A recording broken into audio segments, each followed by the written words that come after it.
Assalamualaikum warahmatullahi wabarakatuh. Saya Neneng Fitriani dari SD Negeri Ranca Irung 5. Saya merupakan calon guru penggerak angkatan 10 dari Kabupaten Bandung Barat. Pada kesempatan kali ini saya akan memaparkan demonstrasi kontekstual yakni penerapan segitiga restitusi pada modul 1.4 budaya positif.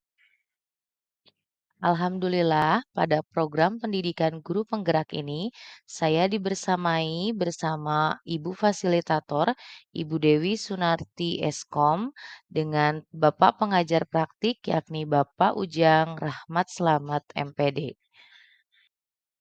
Restitusi. Restitusi adalah proses menciptakan kondisi bagi murid untuk memperbaiki kesalahan mereka, sehingga mereka bisa kembali pada kelompok mereka dengan karakter yang lebih kuat.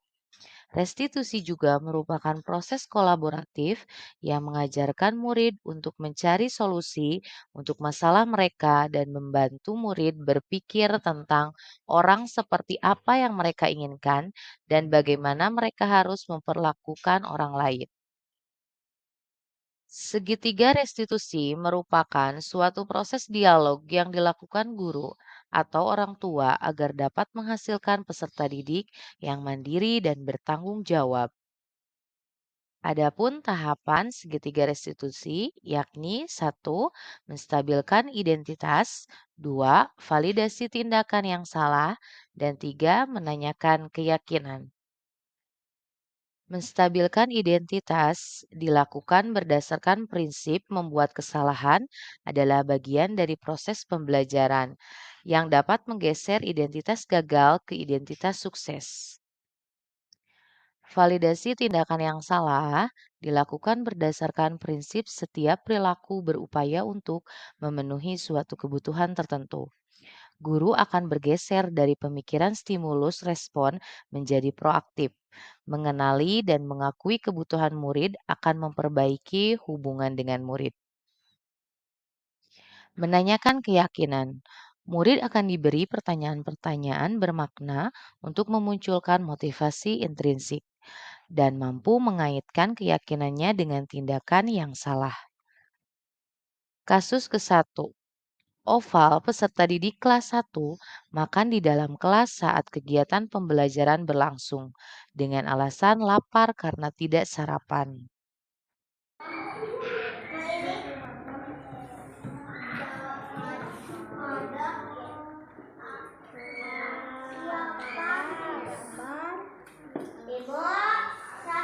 Opa lagi apa?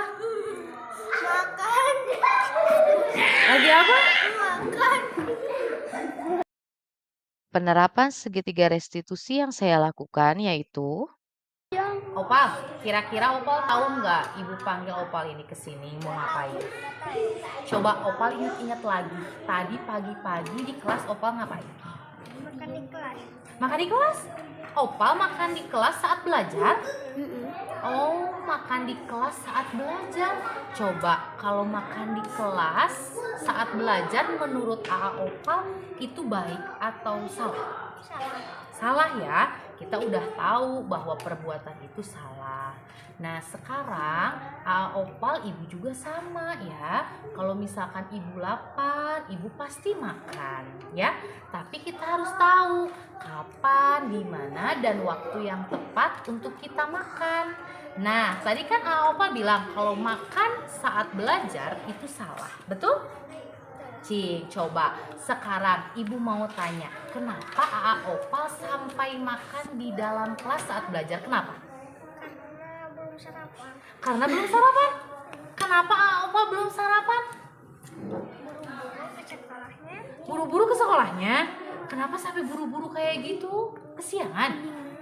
Kesiangan, coba. Kesiangan. Oh, takut kesiangan. Memangnya kalau Opal tidur waktu malam tidur jam berapa? 10. Jam 10? Oh, pantesan aja kesiangan. Karena apa? Karena Opal tidurnya terlalu malam ya. Nah, sekarang Opal kesini lihat. Nah, sekarang Opal. Berarti kalau besok Opal biar nggak makan lagi di kelas, Opal harus ngapain dulu sebelum Sarapan dulu. sebelum ke sekolah harus Sarapan Sarapan dulu, pinter. Selain sarapan, tadi katanya AA Opal itu harus tidur tidak terlalu malam, pinter. Nah, sekarang ibu mau tanya lagi. Opal masih inget gak keyakinan kelas di kelas kita itu kita harus apa aja ya? Harus jujur, harus menghargai teman, terus jangan makan di kelas, Bu. Oh, pinter sekali. Kata Opal tadi katanya keyakinan kelas kita itu harus jujur, harus menghargai teman, lalu tidak boleh makan di kelas. Berarti Opal udah tahu kalau makan di kelas itu termasuk salah dan tidak boleh dilakukan lagi ya. Nah, sekarang ibu panggil AA Opal ke sini itu bukan untuk menghukum, bukan untuk memarahi AA Opal ya. Di sini ibu mau membantu AA Opal untuk mencari solusinya supaya AA Opal tidak makan lagi di kelas saat belajar. Ya, apa coba menurut AA Opal solusinya supaya tidak makan lagi di kelas? Satu, sebelum ke sekolah harus ngapain? Harus sarapan, pinter. Kedua, biar nggak kesiangan, kita tidurnya harus gimana? Jangan malam-malam. Jangan malam-malam. Ih, Opal itu pinter, hebat. Dan sekarang coba ibu mau tanya, mulai kapan Opal mulai tidak akan lagi makan di kelas? Dari sekarang, pinter sekali ya. Ibu panggil Opal ke sini itu bukan ibu marah ya, tapi ibu ingin sekali anak ibu Opal ini menjadi anak yang pintar, anak yang taat aturan, anak yang bertanggung jawab, dan pastinya Opal harus bisa ya. Semangat. Cis dulu dong. Terima kasih ya. Tanggapan dari peserta didik. Assalamualaikum warahmatullahi wabarakatuh. Saya Raffi Naufal di kelas 1 yang menandang saya senang sekali Mas ini saya makan di kelas saat belajar ibu guru tidak langsung memarahi saya, ibu guru mencarikan solusi terbaik untuk saya. Terima kasih ibu guru.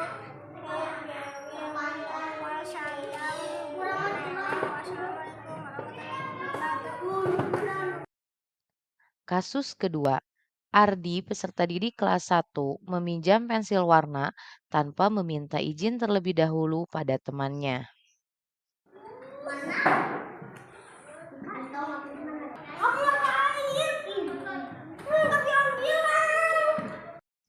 Penerapan segitiga restitusi yang saya lakukan yakni Ardi, tahu nggak Ardi dipanggil ke sini sama ibu kenapa? Nggak tahu? Coba Ardi ingat-ingat lagi. Tadi di kelas itu ada kejadian apa?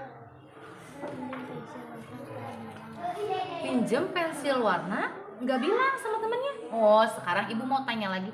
Kalau misalkan ya, pinjem pensil warna nggak bilang atau pinjem barang nggak bilang ke orangnya, itu perbuatan baik atau salah? Salah. Ardi pinter udah tahu perbuatan itu salah. Nah, sekarang gini ya, Kasep. Kalau misalkan kita itu manusia, kita itu pasti membutuhkan pertolongan orang lain atau membutuhkan bantuan orang lain. Kita boleh pinjem barang orang lain.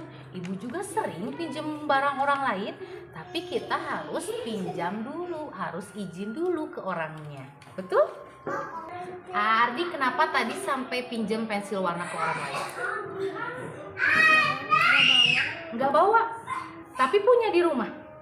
Punya. Kenapa Ardi sampai nggak bawa pensil warna ke sekolah? Oh, Ardi tadi buru-buru berangkatnya karena takut kesiangan. Cing, coba Ardi itu tidurnya jam berapa waktu malam? Jam 10.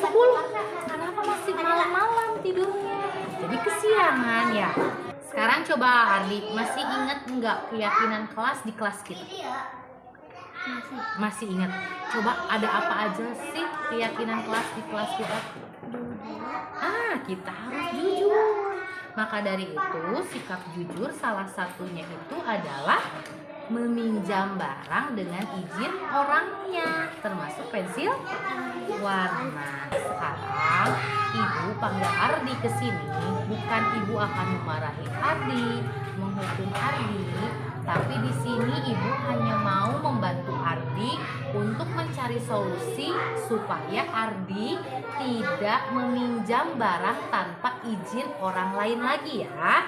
Apa coba yang harus kita lakukan supaya kita tidak mengulangi perbuatan yang sama? Coba yang pertama kita harus apa? Nah, kita harus jujur. Lalu apa lagi? Pinter. Tidurnya lebih awal, tidak kesiangan supaya berangkat ke sekolahnya tidak buru-buru, ya. Nah, sekarang Ardi anak pinter. Sekarang Ardi tahu bahwa pinjam barang ke orang lain itu harus dengan izin yang punya barangnya, ya. Nah, sekarang Ardi mulai kapan mau menerapkan hal tersebut? Dari mulai sekarang. Pinter sekali ya. Ardi bisa? Bisa. Coba Cis dulu dengan ibu. Cis, pinter ya.